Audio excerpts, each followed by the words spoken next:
Hey guys, my name is Danish and welcome back to my channel. Today we're going to talk about 9 types of enthusiast riders you see on the roads in Bangalore and probably across India. So without further ado, let's get right into the video.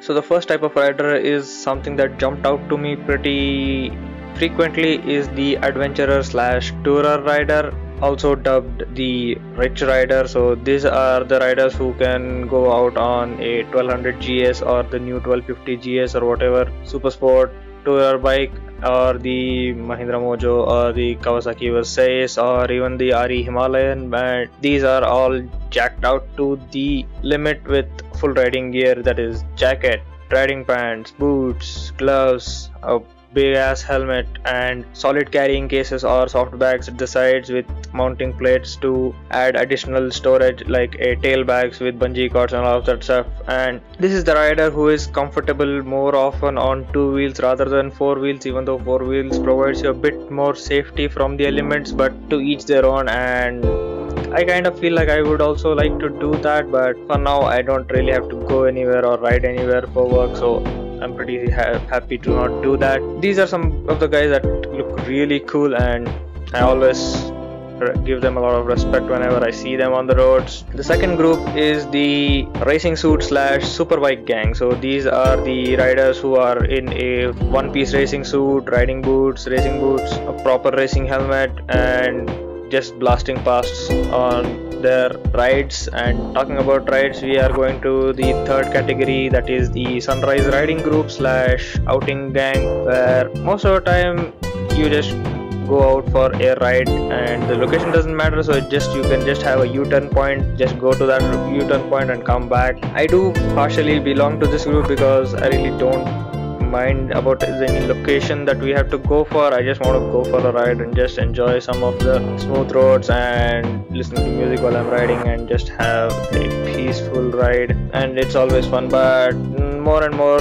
times, if it is a government holiday or something, there will be plebs and casual riders who come up with no helmets, no gear, and just hooliganing around, which actually ruins the reputation for most riders and also increases scrutiny at checkposts and all of that stuff. So there are a few black sheep, but I guess most of the riders who actually wear riding gear are pretty cool. Talking about the pretty cool group of riders here, we come to the next point, that is the cautious gear wearing rider. So this is the rider who actually puts up the 10% of the vehicle's worth into riding gear. So a proper riding jacket with padding, a proper racing helmet or a big ass helmet with a lot of padding and protection, riding gloves, shoes, pants. I kind of would like to be a part of this, and the only part that is remaining for me is the knee pads or riding pants. So once I get that, I will have a complete ensemble. So I really wish to be a part of this group because safety is always the utmost importance while you're riding, not for yourself but also for others as well.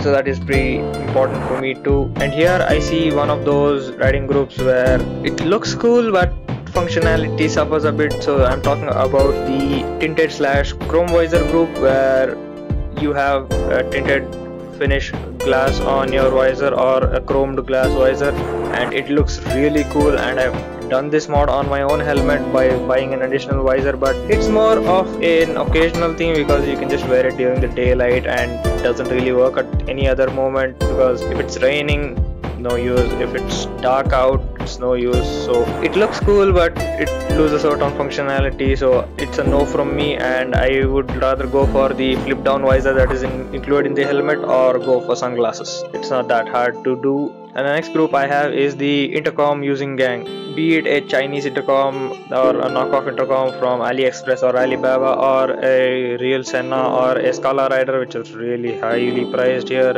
Anyone who wears an intercom gets a thumbs up from me because it's the safest way to wear a sound system inside your helmet and not ruin your hearing or make you less in tune with the surroundings, because if you wear earphones inside, it blocks out all of the traffic noises and you can't hear anybody honking at you. But if you have an intercom system, those speakers are inside the helmet padding, so they are right next to your ear and not blocking anything that is coming inside, as long as you keep music at a moderate level. I really endorse the intercom usage, and I tell all of my family and friends to get an intercom system, because it is a lot more convenient than to have to stop every time to pick up a call or listen to navigation or look through maps each time when you're going to a new place. It's a bit of a gray area currently, but nobody has ever stopped me for having an intercom on my helmet. So be cautious on your own. Check your local rules and laws if they allow intercom systems to be attached to your helmet, or you have to go for an integrated system. So your mileage may vary, and don't take my word as it is legal and you should wear and blame it on me again after that. So that's my warning. The next group is also pertaining to attaching things to your helmet, which is the action cam or vlogging or YouTube gang. So I'm a big part of this because I have my action cam stuck on the chin whenever I go for a ride, and it's just fun to record riding footage and use it in places. And also insurance reasons, safety reasons, it's always helpful to have footage of anything that happens nearby you or to you. It's always good to have footage, and this is why dash cams are getting more and more famous, because insurance fraud gets done pretty frequently all across the globe. So that is one group that is a bit of a niche product, but something that most enthusiasts will have, and or at least try to use once or twice in their riding career. And the other group that I am really proud to be of is the hazard switch gang. So this is a group which has either an integrated hazard switch that comes from the factory. So this is mostly the super bikes and all of that high-end stuff that have this switch, and the others are the enthusiasts who either buy a flasher module or do manual wiring to their vehicles to add the hazard light functionality to their bikes. Because if you are on a highway, having an option to have a flasher on is always very helpful, and also increases the visibility of your bike and thus increases safety of your vehicle. And my cousin has gone for the attachable plug and play module, and I have opted for the manual wiring, but both of them serve the same purpose and functionality, albeit a different way of starting the hazard mode. And we use this regularly when we are on rides. If either me or my cousin are the leader of the riding group, if we are doing some blasts on the highway, doing some speed pulls, and there are humps or a crossing on the road, we switch on the hazard lights while we brake, so we can tell the riders behind us as well to slow down safely and always be cautious. So that is always a good thing to have, and I would tell anybody to go get this. And even if they want to do manually, I'll help them out too and teach them how to do this manually, and it's pretty simple and it's not that costly, so it is a must-have thing to have on your bike. And the last gang here is something that I despise of, that is the mirror delete gang among the enthusiasts. So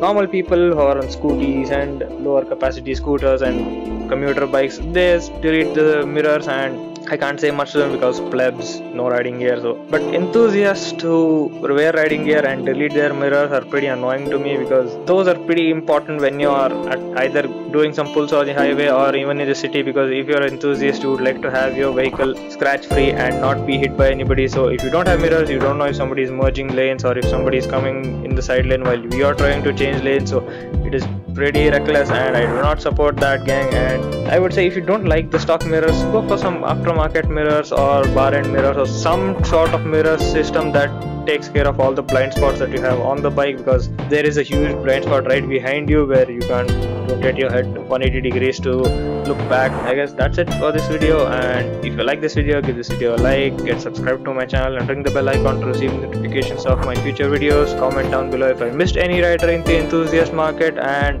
stay home, stay safe. I'm gonna see you guys in the next one. Peace.